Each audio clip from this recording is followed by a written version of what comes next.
Everyone, we are back. Cameras on. Turn on your cameras, please.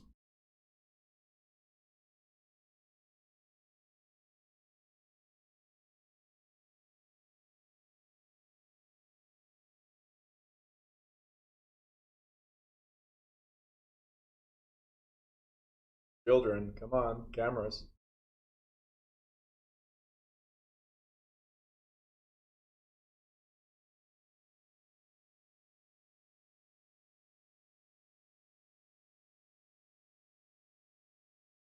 Half of you still have your cameras on. Come on. You're having dinner, Ed? Is that what it was? Thanks. Next time invite. I mean, I'm only like 10 minutes away.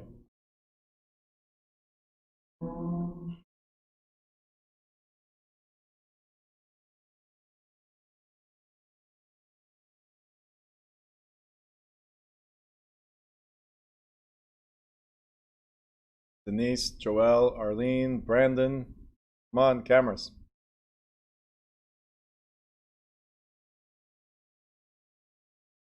All right, so we're going to go over the 365-day method. What does that mean? It means we're going to use the actual number of days in a calendar. It's the same concept in terms of calculations, it's just that instead of making the average 12-month 30-day, you're going to have to figure out the months there are 28 days, the months there are 30 days, and the months there are 31 days, right? And occasionally we have 29 days in the month. Or do we always have 29 days in the month? Right? We almost always have 29 days in the month, right? 28 is guaranteed, we always have.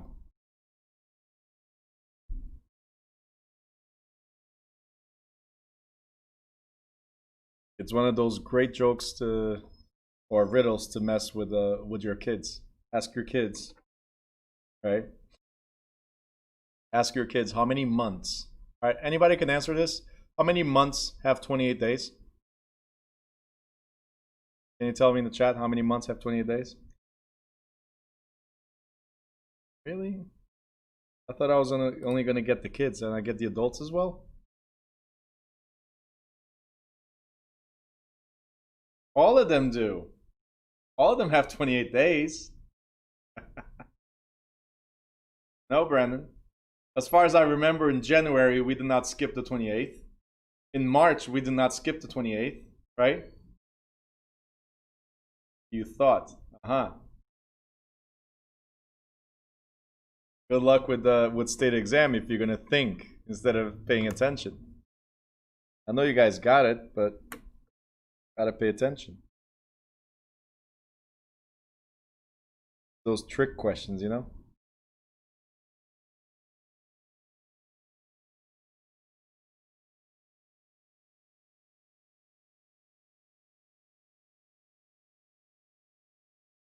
Nope. Every single month has 28 days. Some months don't have 31 days and some months don't have 30 days. But every single month has 28 days.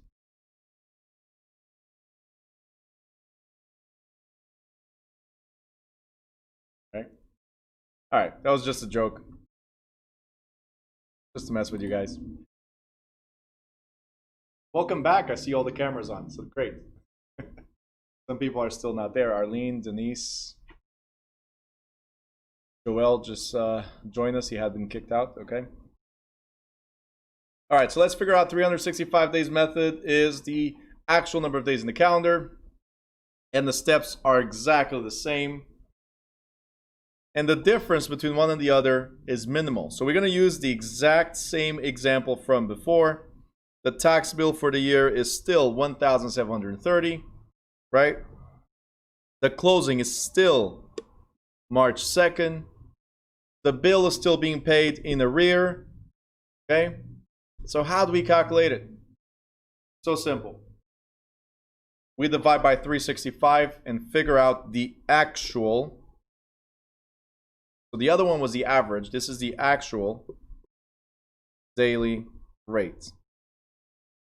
So by dividing by 365, we figure out the actual daily rate. Okay? Now, why are we multiplying by 61 days?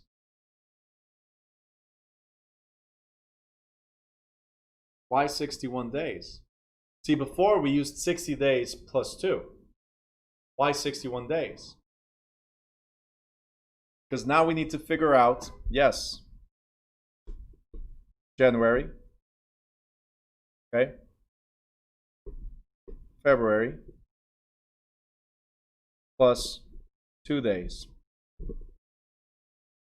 61 days. January has 31 days. February has 28 days, plus the 2 days that we used in March. It's a total of 61 days, right? You guys need to know your calendar. Right, so it takes a lot more time to figure this one out, because we need to figure out the months that are 30, the months that are 31, so on, okay? But we're multiplying by 61 days because these are the actual number of days that the seller used the property. So the daily rate was $4.75 per day times the 61 days.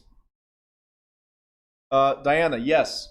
Sometimes we're in a leap year, but the questions in the state exam usually don't talk about the leap year. But if they do, they'll tell you we are in a leap year, so consider that, and you'll know 29 days, right? But for the majority of the questions, I haven't seen one that talks about leap year. In real life, you'll know if we are in the leap year, you have to consider the extra day. So it would have been 62, right? So in this case, we figure out that the seller was there for 61 days, which results in a $289.14 charge. If you guys remember, the previous one was $297. Not much of a difference, $8 difference, right? The previous one was $297 using the 360 method, right?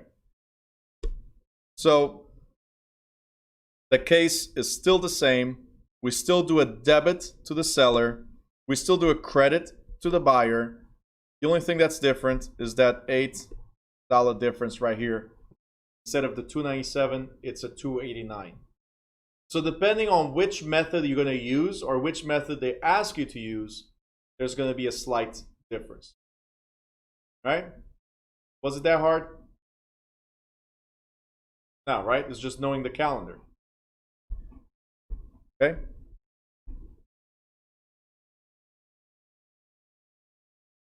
Let me know if you have questions before I proceed.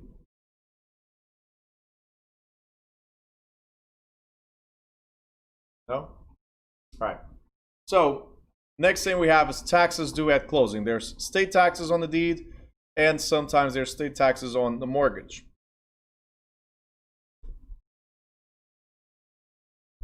The state taxes on the deed, okay, Joel. State taxes on the deed. Most states impose a transfer tax when real estate is conveyed. The tax is usually paid when the deed is recorded in the form of documentary stamp tax. And this is purchased from the recorder where the deed is recorded. The stamps must be attached to the deed, and or realty transfer tax must be attached to the deeds and conveyances before they are recorded. The tax rates are specific to each state, guys. Each state has their own table. When we get to the state portion, there's a link there for you to figure out how much it is in the state of New Jersey. And these vary. Sometimes they go in scale. So up to 100,000, it's $100 per every hundreds or per every thousands or whatever. Above 500,000, it's $30 per every whatever. So there's different tables. It's impossible for me to give you all those numbers right now. You'd have to have the table with you, okay? In this example here, they're saying, as an example only, does not apply to all the states. Again, it says methods of stating the transfer tax due in quoting the tax as a percentage of taxable consideration and as a dollar rate per hundred for every $100 of the selling price. If the number of hundreds is not a whole number, then it must be rounded up to the next 100. For instance, in a property that sells for $350,120, the tax rate is 0.55, so 55 cents for every $100, or any fraction thereof. So how much is it going to cost, as an example? Well, if it's per every 100, we're going to divide by 100. And that means that the cost we have to pay is 3,501.20, right? That's the cost on which we would have to pay. So the fee is 55 cents, but we're going to round up to the next dollar. Instead of 1.2, we're going to round up to 3,502. So the fee, again, round it up, the fee is 3502 times 55 cents. This is called realty transfer fee. Realty transfer fee. So it's the tax that we have to pay when we sell a property. Okay? It's not that hard, right? State exam, most state exams don't have this question, so I wouldn't be too worried about it. It's good to have the understanding that the seller will have to pay for this realty transfer fee. Okay? And some states even impose taxes on other instruments like the mortgage. Okay? So not only do you pay taxes on the sale, you pay taxes on the mortgage. So such taxes may be paid by the purchase of documentary stamps, as we saw above. In addition, some states also impose further tax on the mortgage as an item of intangible personal property. Okay?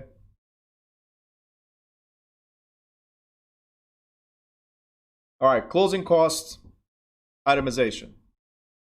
Now, you're going to look at actual numbers. I'm going to try to go as slow as possible. Okay, I know we still have a lot of pages to go, but it's not that bad because it's looking at actual numbers and how it flows in a closing statement or closing disclosure. But I'm going to go as slow as possible to explain what goes where. Okay. So in the case illustration we have, so this is a real life thing, right? It could happen to you, and hopefully it's going to happen to you several times, where you need to be able to decode these things for your clients. So selling terms and closing costs, prorations, and charges. Okay. So the CD, which is the closing disclosure, summarizes the financial settlement at the transaction.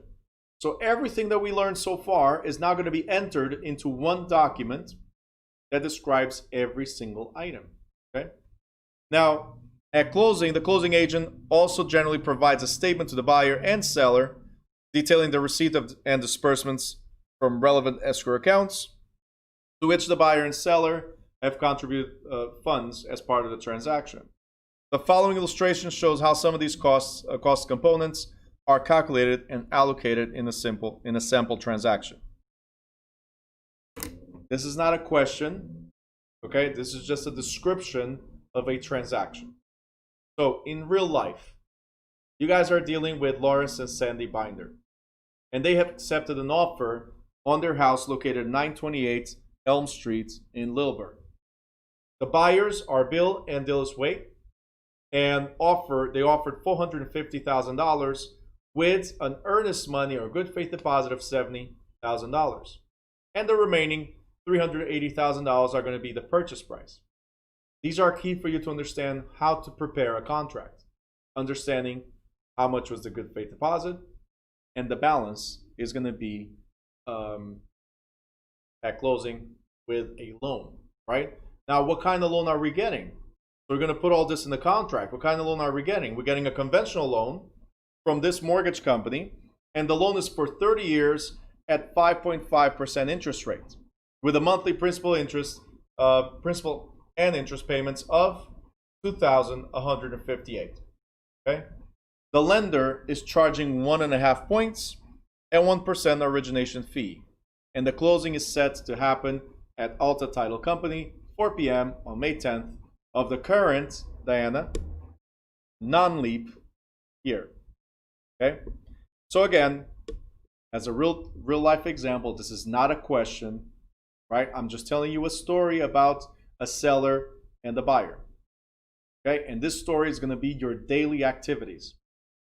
Figuring out the seller wanted, what the buyer offered, they accepted because it's a conventional loan, and they put a good faith deposit, a very good faith deposit.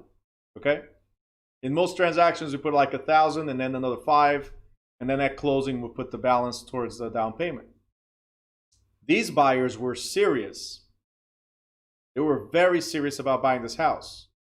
So they had the down payment, and they're proving we got the down payment. In fact, we're putting it aside already to prove Mr. Seller that our offer is solid. We're ready. You guys understand? This is the difference between a solid buyer and a, I don't know what's going to happen buyer. The more money you put in good faith, right, the more it shows you are committed. It's not mandatory, but the more you put, better it is. All right? So, the binders have an agreement to pay the broker's commission of 6%. The binders are the sellers, remember? And they're going to pay 6% commission to Lilleberg Realty. Their unpaid mortgage loan balance as of May 1st is going to be $184,000, and their monthly interest payments are $613. The annual interest rate of this mortgage is 4%, and the previous year's county tax amounts to $2,572, which have been paid by the seller in arrears. Okay, so a few key things. I'm gonna show you how it looks in the settlement statement or the closing disclosure. The current year's taxes, not yet billed or paid, are assumed to be the same as the previous year's. I swear, the cops come by and stop right here. They bring the siren. As soon as they get to the office, right outside, there's a window over there. As soon as they get here, they turn it off. It's really just to interrupt you guys. Seriously. All right. I'm going to put a sign downstairs that says no sirens. That's what I'm going to do. All right. So the current year's taxes, not year billed, are assumed to be the same as the previous year. So we're going to assume that it's $2,572. They say hi. That's it. Diana, you can, and maybe you should, depending on what your ultimate goal is. Yes. Now, the parties agreed to prorate using the 365-day method, and the day of the closing belongs to the seller. So it's agreed that all the charges until the day of the closing belong to the seller. The relevant facts and costs and who pays them according to the terms of sale are summarized below. What are the selling terms? We're selling for $450,000. How much is the down payment? $70,000. How much is the loan? $380,000. Okay? Again, this is not a question. We're just going through a story and things that happen in real life. Seller paid costs, as we understood. 6% of the sales price is paid in commission, right? They have to pay real estate taxes of $2,572 to be prorated or adjusted. Title insurance, in this case, it's in a state where the seller pays title insurance. Attorney, $1,500. Record release deed, $25. Survey, $550. Transfer stamps for the state is $162. For the county is $162. Paying off the loan is going to be $184,000 plus 10 days of prorated May interest. Because remember, interest was $613 per month, right? But we closed on May 10th. So it's $184. Here they come again. Oh, if they stop right here.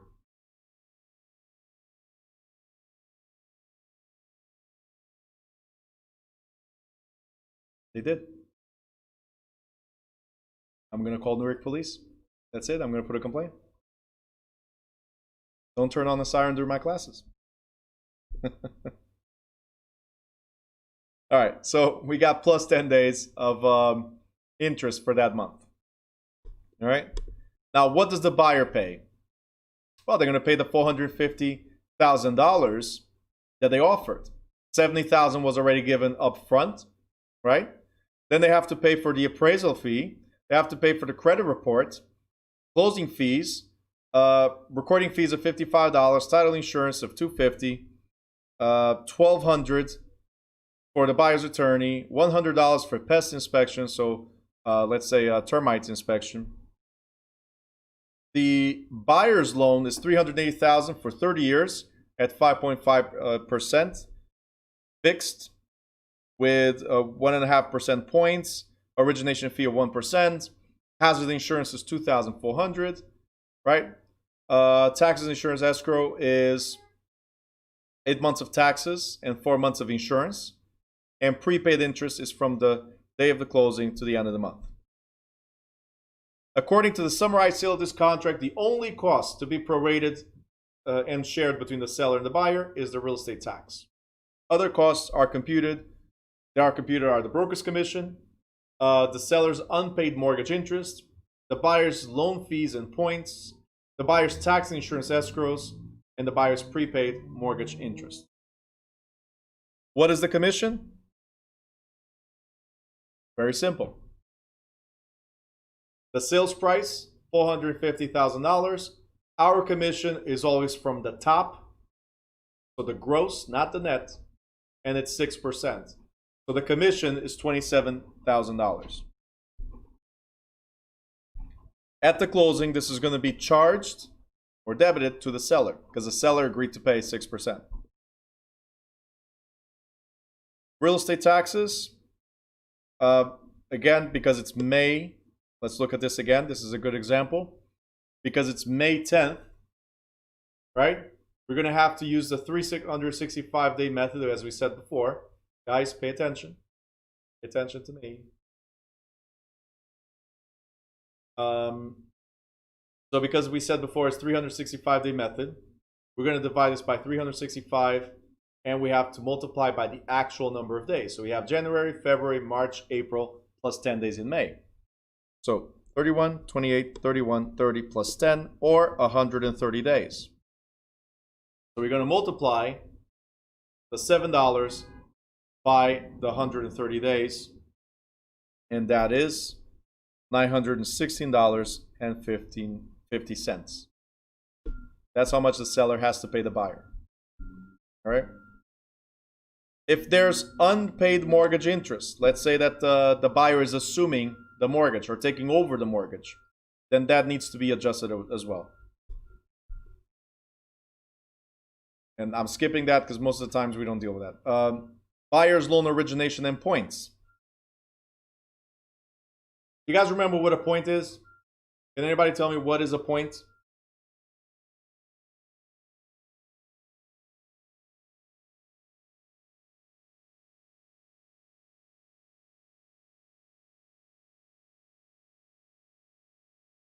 One point is not interest rate.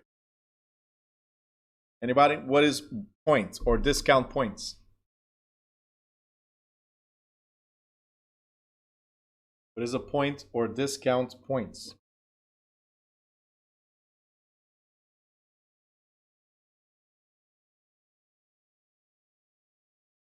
Fees paid directly for what exactly? Lula for the win. So can be bought to lower the interest rate. All right? So points is an amount that you pay up front to lower the overall interest rate. So in order for the seller to have, for the buyer to have a 5.5% interest rate for the lifetime of the loan, they had to pay points. And a point is 1% of the loan amount, not the purchase price, because the purchase price was $450, right? But the loan amount is $380. Okay? So a point, they're asking for 1.5 points, so that's 1.5% of the loan amount. That's how much they're asking for. Give me $5,700 up front, and your interest rate will be 5.5 instead of, 6. Okay? Origination points, 1%. That's what the lender's charging you for originating the loan. Okay. And then it says buyer's escrow, as we said before. They wanted 8 months reserves of taxes. Again, these are real life examples. 8 month reserves of taxes and 4 month reserves of insurance. So we calculated 8 months, 4 months, came down to these values. All right, I'm summarizing it because now I'm going to show you in the actual in the actual closing disclosure. Okay.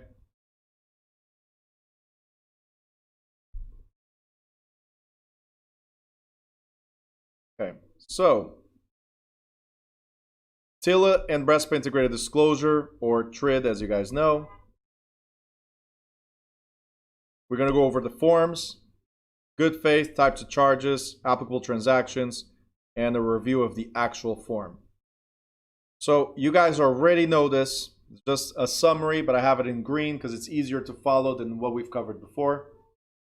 As of October 3rd, 2015, TILA integrated with RESPA. So they merged the forms to one. To begin with, step number 1, lenders must give the consumer a copy of the booklet, Your Home Loan Toolkit, at the time of the application. Okay?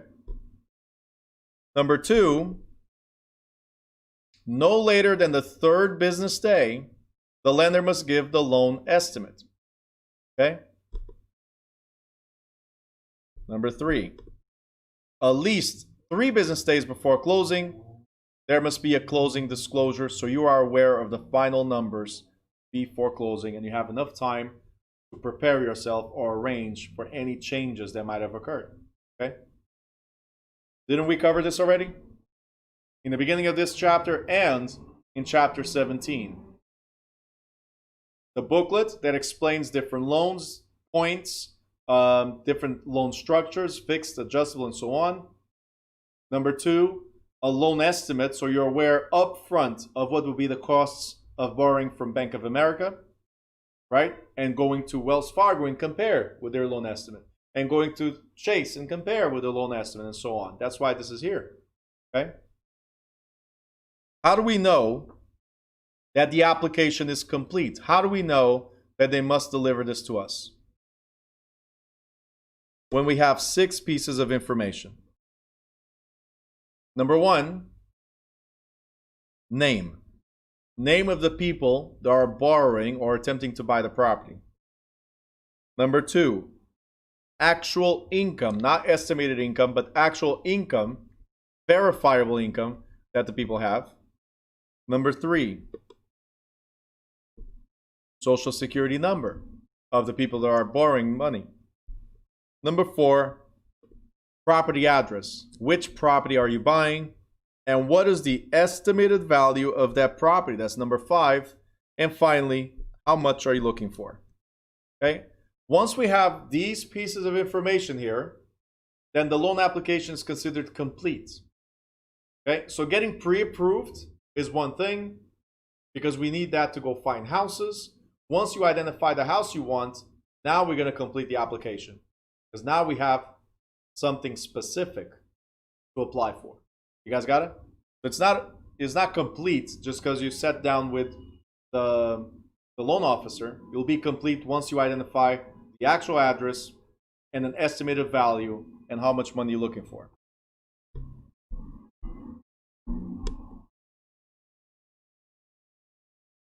Okay? One of the things you have to remember is this: creditors. That's why before it used to be called a good faith estimate. Now it's just loan estimate. But creditors are responsible for ensuring that the figures stated in the loan estimate are made in good faith and consistent with the best information reasonably available to the creditor at the time that they disclose it. All right? They cannot conceal any information. They cannot come up with surprises later on. This is what we got, and this is what we use to estimate the loan. So this is what we expect you to pay. That's what the good faith is. Okay? Now, there's different types of charges that you're going to find in the loan estimate. same charges they might find in the closing disclosure, like prepaid interest, property insurance premiums, amounts placed into escrow, impound, same, right? These are all the same. Escrow, impound, or reserve or similar accounts. Charges for services by the creditor if the creditor permits the consumer to shop and the consumer selects a third-party service provider, not the creditor's written list of service providers. And charges to paid to third-party providers for services not required by the creditor. Okay?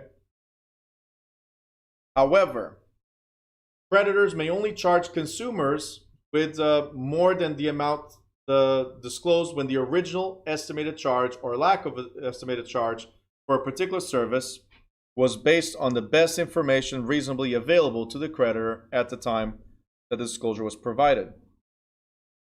Charges for third-party services and recording fees paid by or imposed by the consumer are grouped together and subject to 10% cumulative tolerance. It's almost like a fee schedule. It's $100, but we allow it to go up to $110.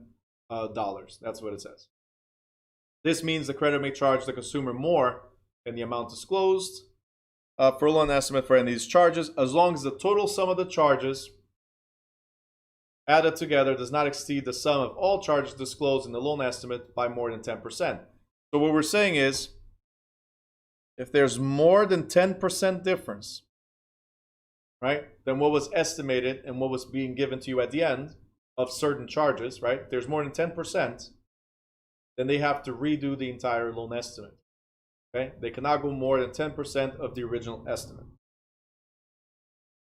For all other charges, there's zero tolerance charges. Creditors are not permitted to charge more than what they've disclosed. All right? So, amounts paid by the consumer at closing exceed the amounts disclosed by the loan estimate beyond the applicant tolerance threshold. The creditor must refund the excess to the consumer no later than 60 calendar days after consummation. And you're probably thinking, Bruno, why do I need to know this? Who do you represent? The client, right? You represent the client. So if you have the LE and you have the CDE, and there's a difference between them, yes, you can advise your clients that they can receive the difference between what was estimated, right? Because that's what the good faith was for. They can receive the difference between what was estimated, right, and this 10%. If it's more than 10%, that difference must be returned to the consumer no later than 60 days. And again, okay, Bruno, great. Why do I need to know this? I still don't understand. You guys want repeat business? You want people to trust you and always believe in you as the sole realtor in their life? That they will never cheat on you? They'll never jump to another realtor? Be the provider of knowledge and rewards. Simple. The more you know, the more you educate, the more money you make. So it's one simple rule. One simple rule. Educate first, sell second. If you go with the mentality of selling first, accomplishing the sale, right? You might not walk away with anything. But if you go with the mentality of educating or give information for free, like this one, right? You'll have an abundance of referrals. That's your sales. Okay? I don't always make a lot of money on one deal, but that one deal brings me a lot of little or a lot of money deals. Constant referrals. Okay? I had a student for 2 days in my class, and I already got like 4 referrals. The same. The same. Okay? Even though I had expenses too, but it was good. It was good. All right, next. Yes. That's Kelly, yes. Listen, Ed, I have to have a stash of Colombian coffee here. You don't understand. First thing she says is, my coffee ready.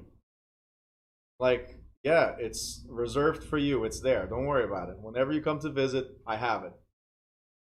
So I'm getting referrals, but then I have to have a stock of coffee. Like, come on.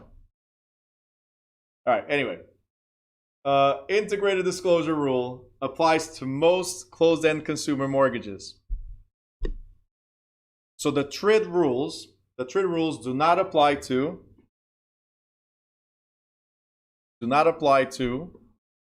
home equity lines of credit or HELOCs, does not apply to reverse mortgages, mortgages secured by a mobile home, or loans made by people that are not considered creditors.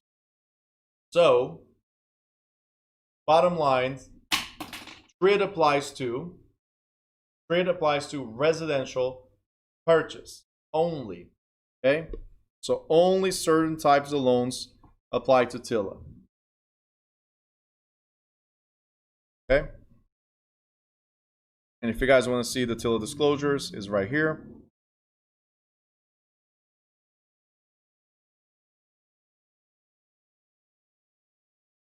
All right. H25, you don't need to know that. What you need to know is CD or closing disclosure form. CD or closing disclosure form. And in the CD, there's 5 pages. 5 pages. Page number 1 has 4 sections, which is general information, the loan terms, projected payments, and costs at closing. Page number 2 has the details of the closing costs. I'm not going to read all this because I'm going to show you. Okay? Page number 3 has 2 sections. One for calculating how much cash the client needs at closing, very important, and the other for summarizing the transactions between the borrower and the seller, so the prorations. Page 4 provides additional loan disclosures. And page number 5 is like the final calculations, disclosures, and contact information for the people involved in the transaction. All right? So let me show you. And we're almost done with the class. But learn how to read this. Learn how to read the LE, loan estimate, and learn how to read the CD. Because again, any changes between the loan estimate and the CD, and we don't have to close. Right? At least not right away. They have to adjust if there's changes. So let's figure out what we have. Actually, even says here on top. This is the final loan terms. Compare this with your document, right? With your loan estimate. Okay? So closing disclosure. It's going to say exactly when is the closing date. When are going to distribute the funds? Same day, usually. Who is the settlement agent? So who's closing? The file number, so we can track later if we need to. What is the property? And what is the sale price? I'm sorry if it's not very clear, but it's the copy in the book. It also shows transaction information. Who's the buyer, or in this case the borrower? Who's the seller, and who's the lender? Loan information. It shows that it's for 30 years, so the term, it's for the purpose of purchasing, construction, refinancing, whatever. It's a fixed rate or adjustable rate or interest only, so it's going to tell you what type of product it is. In this case, it's conventional. It could have been FHA, VA, or even other. Okay? The loan ID and the record number. Here's where it starts getting interesting. Loan terms. The loan amount is $162,000. Why? Because we put a down payment. The purchase was $180,000, but the loan was $162,000. So $18,000 went towards down payments. The interest rate, and I want you guys to remember this for later on. The interest rate was 3.875%. It shows here the monthly principal interest that they're going to have to pay. It shows details if there's a prepayment penalty. So depending on the type of loan or depending on the type of state, there might be a prepayment penalty. And it even tells you if it's within the first 2 years, if you prepay within the first 2 years, you pay it off like you won the lottery, and you just want to pay it off cash, or you sold a house and you want to pay it off cash, totally fine. But if you do it within the first 2 years, you're subject to $3,240 in fees. Okay?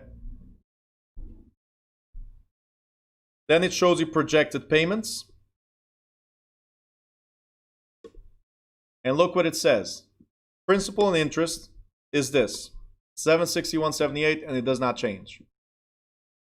Mortgage insurance is this, $82.35, does not change. Escrow is a little different because escrow is taxes insurance. Escrow is not controlled by the lender. Escrow is controlled by the city and whatever the insurance company is going to charge you. So they give you a warning that this can increase over time. So as of right now, based on what we know, you're going to pay $206 a month for taxes insurance. So your estimated total payment is $1,050. So Mr. Buyer or Miss Buyer, so Joel, Mr. Buyer, Joel, is this the number that we had seen in the beginning? If Joel says yes, good, let's keep going. Okay? Perfect. If Joel said no, I thought I was going to pay $1,000, right? Then there's a $50 difference. Let's figure out why. Let's call the lender now and figure out why it went up. Are you guys understanding? We are customer service. We are consultants, real estate consultants. So we have to be there and be able to explain all this stuff. To me, on the very first page, this is key. What are the closing costs? $9,712.10. Okay. Is this the number that I really need to know? No. This is the number I need to know and tell the buyer. Mr. or Mrs. Buyer, so we can close in 3 days from now, so we can close, you need to come up with the closing costs plus the difference of your down payment. So whatever you prepaid already, you need to come up with a difference. How much is that? Well, it's $14,147.26. Is this amount similar or very close to what we had in the LE? See, we should have known this already, or something close to this, right? We should have known this already when we got the loan estimate. So 60 days ago, 2 months ago, or 3 months ago, the buyer should be getting ready to get this. You guys understand? So we should have known this stuff. All right. Closing cost details. It shows right here 0.25% in points. And it says here how much it is. By the way, there's 2 columns. There's the first column is always the borrower, second column is the seller. Okay? So origination charges, the borrower has to pay $1,802. That's part of those $9,000, okay? In closing costs. So whatever we had here, we're now going to itemize here. So $1,802. Application fee, $300. Underwriting fee, $1,097. So we don't pay all this stuff up front. Some we do at closing. Some we already prepaid. Like a credit reporting fee, we prepaid. So we don't have to pay again, right? But all these others I have to. Flood determination fee, flood monitoring fee, tax monitoring fee, tax status research fee, and so on. We're going to pay at closing. Inspections, right here. All right, inspections, survey, title. Look, title. All the expenses are listed right here. That's a total loan costs of $4,694. But because we had already prepaid $29.80, it drops to $4,624. Okay, so it changes a little bit. There are other costs. Okay, I'm going to show you guys what really matters for us. The only thing that matters. But for now, let me show you, entertain you a little bit with what we need to know about the buyer's fees. Because they will ask you, why am I paying for this? Why am I paying for that? Right? As an example, why do we pay recording fees? Well, because you're going to be the new owner and you have to pay for the deeds. that shows your name as a legal owner of the property, and that's $40. The mortgage is going to be recorded, and that's $45. Okay? The transfer tax, whatever it shows here. Your insurance premium for the first 12 months. Your mortgage insurance premium, if you had, will show here too. Prepaid interest, property taxes, right? 6 months, because that will be the adjustment. All are right here. Your homeowner's insurance, your mortgage insurance, property taxes adjusted for 2 months right there. That's the initial request of escrow up front. Part H is the most important part. I'm going to show you why in a second. But HOA fees, HOA processing fee, home inspection fee, home warranty fee, and then, you know why you need to know how to read these things? Have you realized why you need to learn how to read these things? Because this is where it shows how much you get paid. Okay? So not only must you help your client, you also want to verify that the check is coming to the correct brokerage. So let's say you and the buyer's brokerage, right? And how much money is it? You're making $5,700.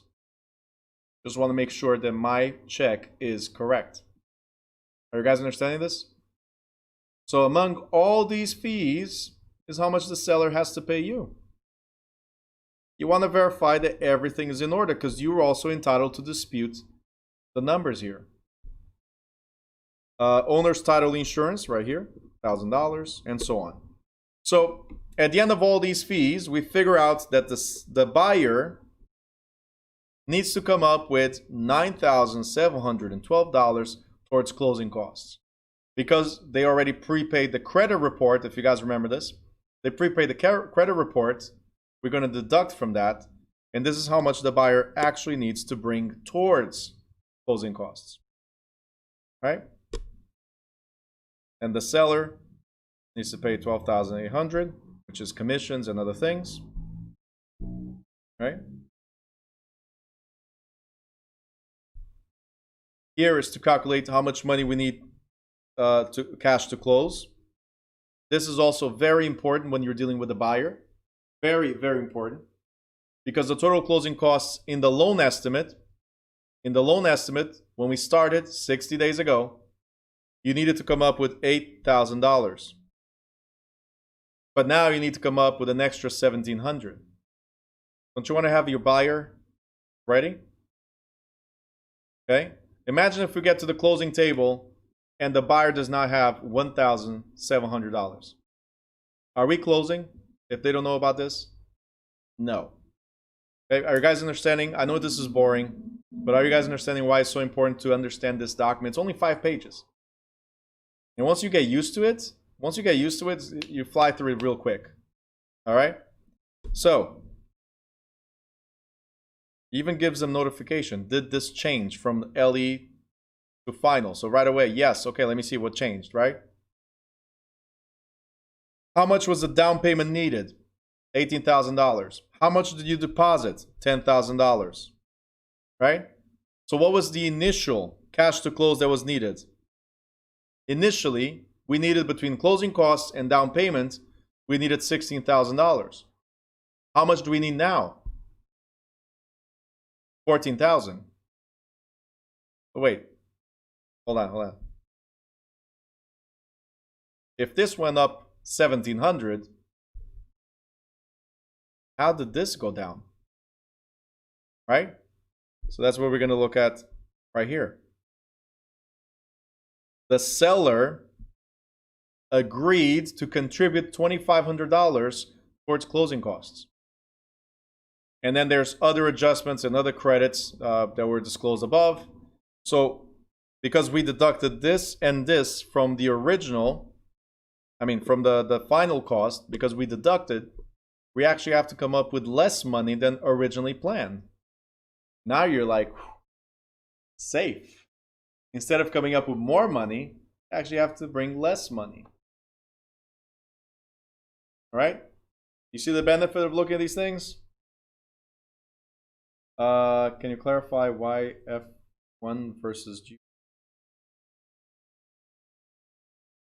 Now you're asking for too much.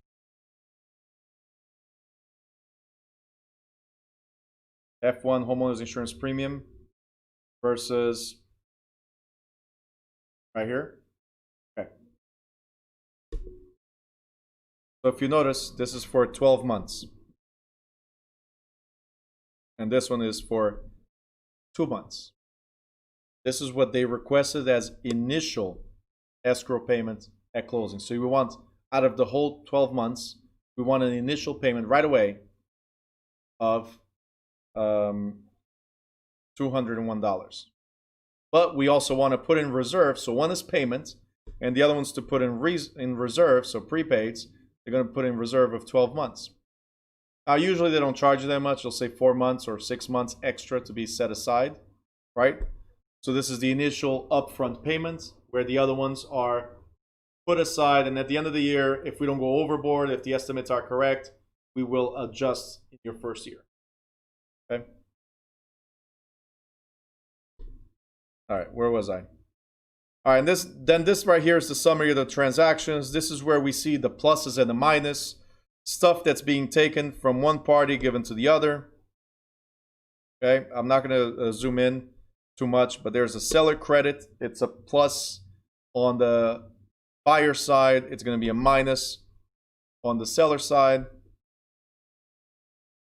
City taxes, pluses or minus, and so on. What I want to show you is this.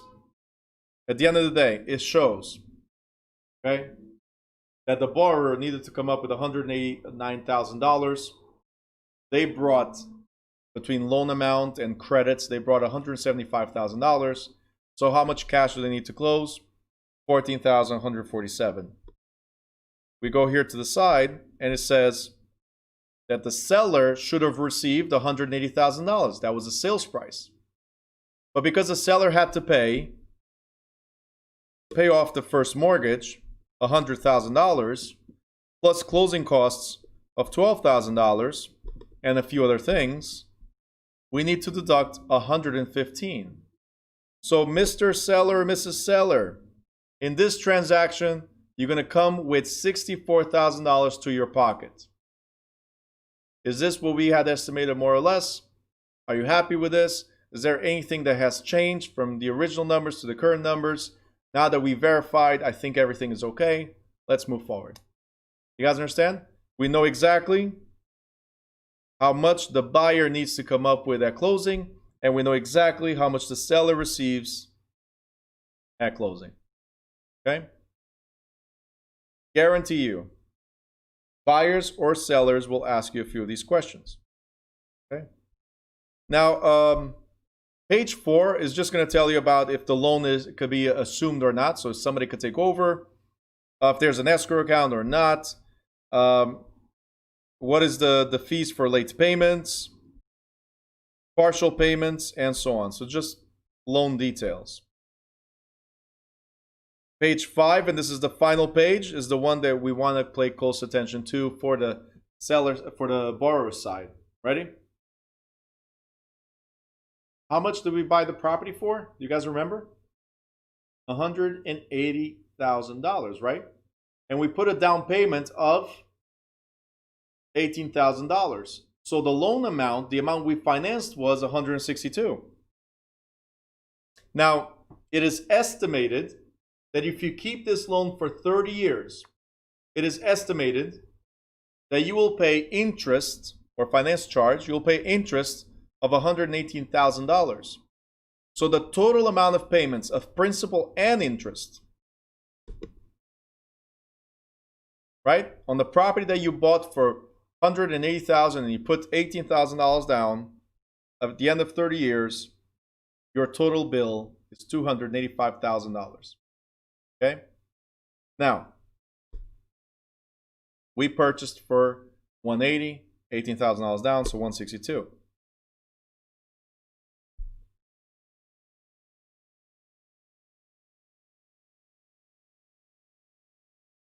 What is this number?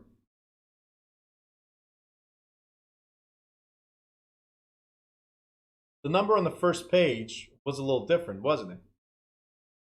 What is this number? Who can tell me? Zaline for the win. A, P, R. See, the pure interest or the basic interest was 3.875%. But the true cost, Ed, perfect. The true cost, which is APR, includes all other charges, so pure interest plus other charges. The true cost of this loan every year compounds at 4.874%. So APR. This is not the interest rate. This is the total interest rate plus other costs are expressed as a rate. All right?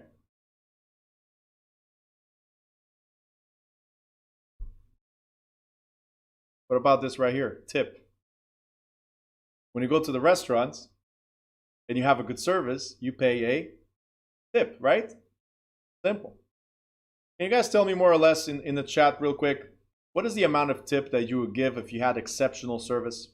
Like it was the best service ever. How much would you pay in tip or gratuity?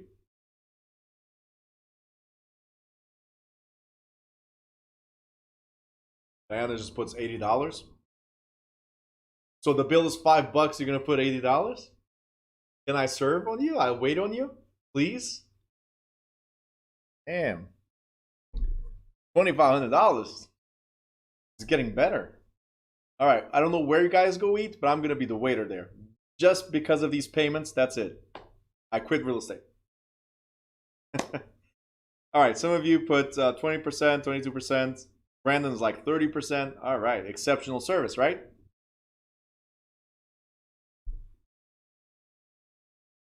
How about 69%? Because the bank did such an exceptional service, the tip is 69%. All right, it's not the same type of tip. It's not gratuity. Tip means total interest percentage. So what we're saying is that this amount right here equals 69% of that amount. We financed $162,000, but we paid 69% of that money, so on top of it, 69% of that money in interest. That's what it is. All right? If you keep it for 30 years, that's what you're doing. Your payments better be the lowest payments ever if you're ever going to keep something for 30 years like that and pay 69% in interest. All right? Bottom line of this page is contact info, who is the lender, who's the mortgage broker, who's the real estate broker. So if you ever need to call them, contact them. Real estate broker for the sale, for the buyer, and the settlement agent. The borrower needs to sign, needs to date, and we closed, right? The other thing that says here, like, and really doesn't matter that much, is we need to report to the IRS that a transaction occurred. That's all, okay?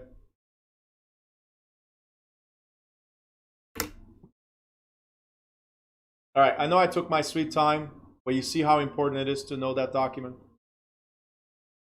Okay, you want to make sure all the fees match the loan estimate, what you were expecting. You as a buyer or you as an agent and representing a buyer. Very, very important. And also to confirm your commission, whatever you're going to get paid. Okay, sometimes there are mistakes. Be aware of that. And if you did not dispute, be closed with those mistakes, and that's it. All right? Does anybody have any questions? Very important, yes. No mistakes on our commission, says Ed. Forget the seller or the buyer's info. I want to know about my check.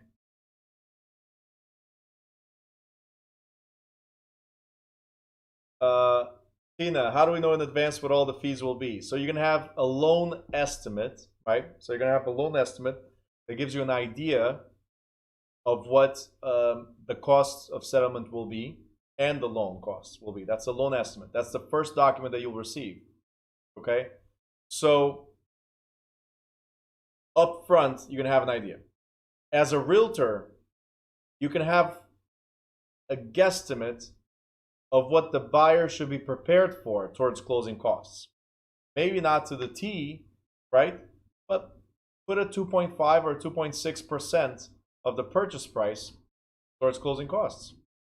So for instance, if the down payment is 5%, tell them to be ready to have 7.5% set aside for down payment and closing costs, as an example.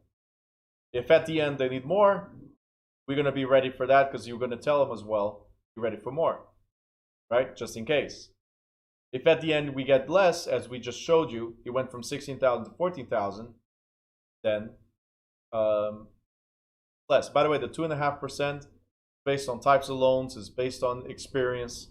I just gave you a random number. Okay, it's not an exact number. It could vary anywhere between, I think, 2.2 and 3%. Again, depending on the type of loan, depending on the area where you live, the charges are different with recording fees, with county fees, taxing, and all that stuff. All right. So just have them ready for the money. That's all. It's better to underestimate and overdeliver than to overestimate and underdeliver. So make sure they have more money to close, and if they don't need it, guess what? They can use that money towards, buying stuff for the house, okay, or buying you a gift, or giving you as a tip or a bonus for being an exceptional realtor. Okay, you can always go like, hey, since I saved you $2,000, would you give it to me? It doesn't hurt to ask. All right. Lula, can you explain the estimated escrow? So it's what else? I think I had explained it already. I'm not sure, but let me show you. The reason why it's estimated escrow is because taxes and insurance could change over the years. The lender does not control taxes and insurance. So that's why they tell you it can increase over time. So we have principal and interest, right? That's fixed if it's a fixed rate mortgage, okay? But taxes and insurance, the city controls the taxes and the insurance company controls the insurance. So it's out of the lender's control. They say, they give you a heads up, they might increase over time, right? That's taxes and insurance. And that's just to give you an estimated monthly payment. What about when closing costs are part of the deal for the seller to pay? Well, then just like here, the seller has a credit. Okay, very good question. The seller gave a credit of, right here. The seller gave a credit of $2,500 to the buyer. And look where the $2,500 is, right here. The seller could have given a credit of $10,000. Seller's concession. That's what these are called. It would have been taken from here, right here, and put right here, $10,000. So yeah, these credits can happen all the time.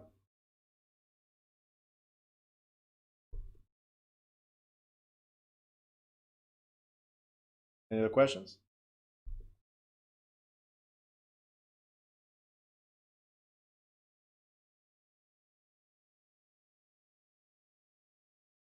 Ask now or forever, hold your peace. The same.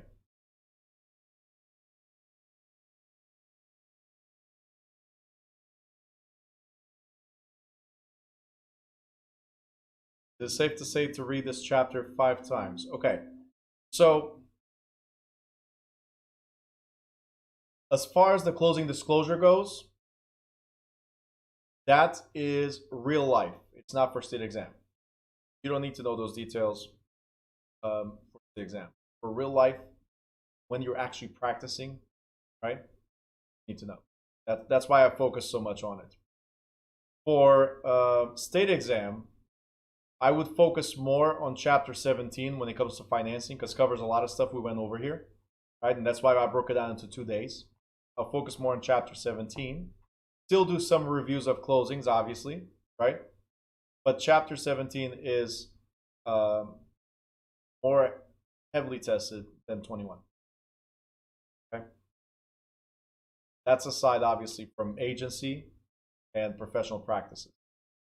Those are the ones that are heavily tested. About 20% or 30% of it.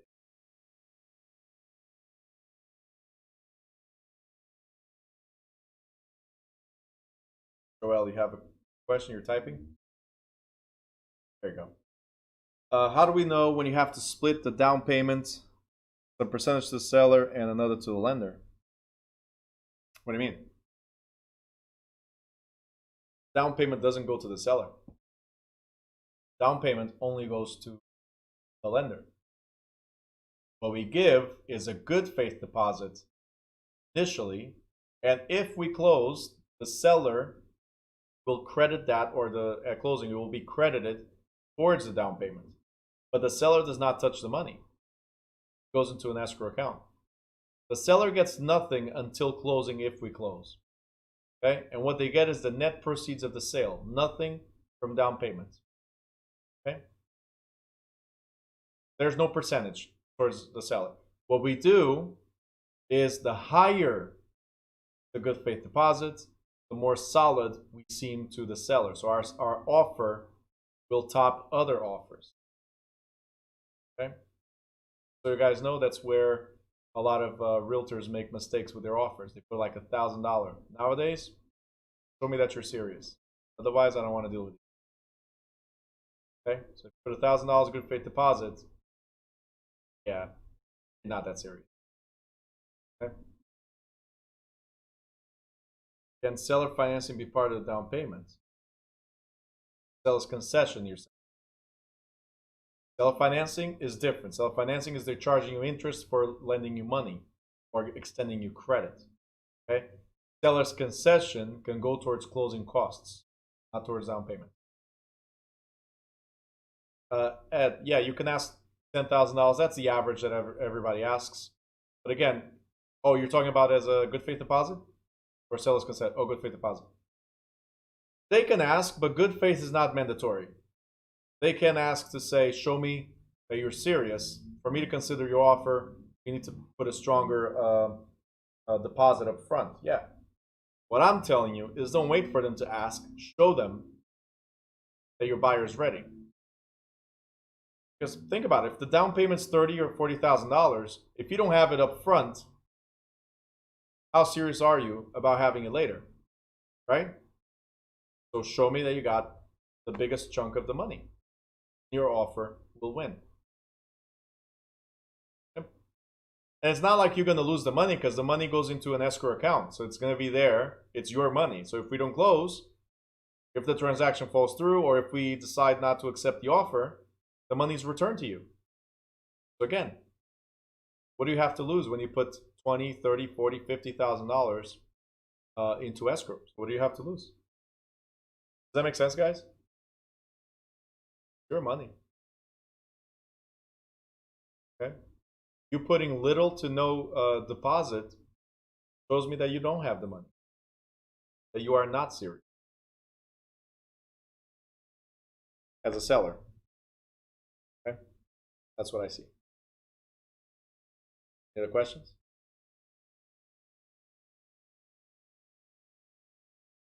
Nope. Once. Twice. All right, guys. So if there's no questions, we're going to end tonight's session. We're going to let you guys go decompress all this information. So release it from your brain for a little bit. All right. And if you have any questions, drop them in the WhatsApp group. Make sure you share questions. Make sure you ask me questions, and I will help you pass this exam, okay? If you're not asking questions, things will get a little bit tough. All right, guys? Have a great evening. Thank you, Lula. Have a great evening, and I'll see you guys tomorrow at 10 a.m. if you join in the morning, or 5:30 if you're joining the evening class. Thank you.